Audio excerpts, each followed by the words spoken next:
Ready to elevate your credit understanding and score? With insider tips and a plan, you can take action to improving your score, which can save thousands in unnecessary finance charges. Let's tackle today's topic with your coach, Credit Christy. Hey friends, it's Christy, your credit coach. Thank you so much for joining me for another episode. Today, let's talk about what to do if your credit has been jeopardized. So just a few days ago, somebody I know very, very well calls me and says, oh my goodness, I just got a call from such and such lender. And they said that they had some follow-up questions regarding my loan application. But Christy, I have not applied for a loan. Has this happened to you or anybody that you know? Your credit has just been jeopardized.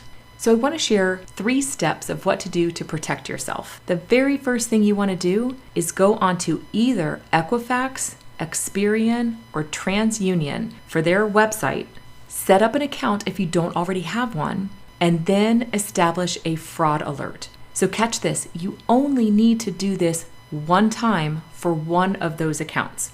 So the 3 main credit reporting bureaus are Equifax, Experian, and TransUnion. Log into one of them, set up an account. Please make sure you don't establish an account that charges you money. All of them are going to try to sell you something, some kind of identity theft, fraud protection, or something along those lines. I'm not suggesting you need that or don't need that. All I'm saying is you want to set up an account just with Equifax.com, Experian.com, TransUnion.com. Once you have your account established, look for the place where you can set up a fraud alert. This is where you will put on language that is going to show up on your credit report, and any creditor that pulls credit has to read that fraud alert. And it's going to state, I, Credit Christy, am a victim of stolen identity or someone trying to establish credit in my name without my authorization. Please contact me at, put in your phone number, before allowing or issuing any credit. Now, once you do this on one of the credit bureaus, they will notify the others. So you only need to do this one time. Now, there's a couple of different options. There's a 1-year option you can set up online, or there is a 7-year option. You have to print out a form and mail it in. I know, snail mail, weird.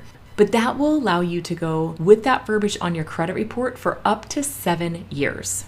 So if you want something immediate to take care of that, go ahead and sign up for that 1 year. And if you want to extend it out 7 years, well, print out that form, fill it out, mail it in. Now, next thing I want you to do is I want you to freeze your credit. You can freeze and thaw out your credit at any time, as many times as you'd like, and for no cost.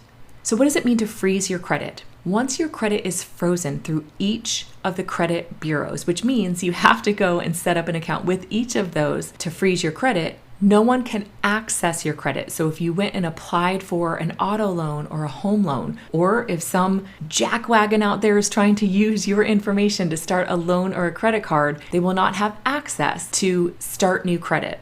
Freezing your credit is absolutely the most important and beautiful thing you can do for yourself, and it's free. But you do have to go set up an account at all 3 credit reporting bureaus and freeze your account at each one. If you need to thaw it out because you're going to go, say, shopping for a home loan or a car loan, you really want to unfreeze it the day before you go. It states on their website that it should be done within a couple of hours. However, one of them seems to take up to 24 hours. I'm not going to rat them out right now. Just take my word for it. And then your third step, go to a website called optoutprescreen.com. And it's going to feel a little uncomfortable because you have to give all of your information, your full legal name, social security number, date of birth, your address that you live at, your phone number, and your email onto this website. And you're like, is this thing even legit? This one is. It is called optoutprescreen.com. And for the people in the back, let me say it slowly and spell it out. optoutprescreen.com. optoutprescreen.com. You're going to want to choose the I opt out for 5 years option. So what is this website even about? You may not know this, but the credit reporting bureaus sell your information to companies businesses, industries, and organizations. And this is how you wind up on that You're Pre-Approved mailer list. So have you ever received a You're Pre-Approved letter in the mail from credit cards? Yeah, you're on that list. So they might go to Experian and say, hey, give me a list of people that earn at least $50,000 a year, have at least a 700 credit score, and have had credit established for at least 1 year. And then bada boom, here comes this list that they've just paid for and you might find yourself on. I don't know about you, I don't need to be on any lists unless it's a private invitation to some glorious yacht vacation off the coast of Greece. All right, quit dreaming, Christy. OptOutPrescreen.com will take you off of this list for 5 years. And here's a really important tidbit. If you are considering or going to be applying for a mortgage loan, there's something called a trigger lead. And when you apply for a mortgage loan, it's literally the only time that all 3 credit reporting bureaus are polled at one moment in time. So guess what that does? That indicates to a bunch of mortgage loan companies out there that you're applying for a mortgage. And now you've become a trigger lead.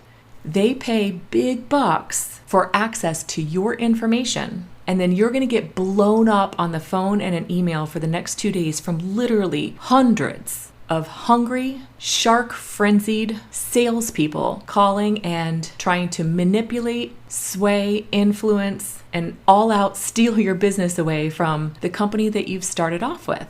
So in an effort to not be a trigger lead, avoid those hundreds of annoying phone calls coming in a matter of hours, go ahead and remove yourself from these lists. Now you might be asking yourself, well, isn't it good enough that I'm on the do not call list? Has that stopped any of the potential spam or scam phone calls? Yeah, not really, huh? But it is a different list. And if you really want to up your game, make sure that your identity is completely locked down, protected, and even insured. There is a program of identity theft coverage that I highly recommend through a top-rated company. And if you'd like more information on that, check out the show notes. There's a link to some more data there for you. I want to say thank you so much for listening to another episode. I hope that this quick and dirty information helps to protect your identification, your credit profile, and keeps you off some lists out there that you don't need to be on. Thanks for listening, friends. And until next time, stay well. Subscribe now and share with a friend to stay in the loop for new credit content and insider tips to maximize your credit knowledge. And follow Credit Christy on Instagram.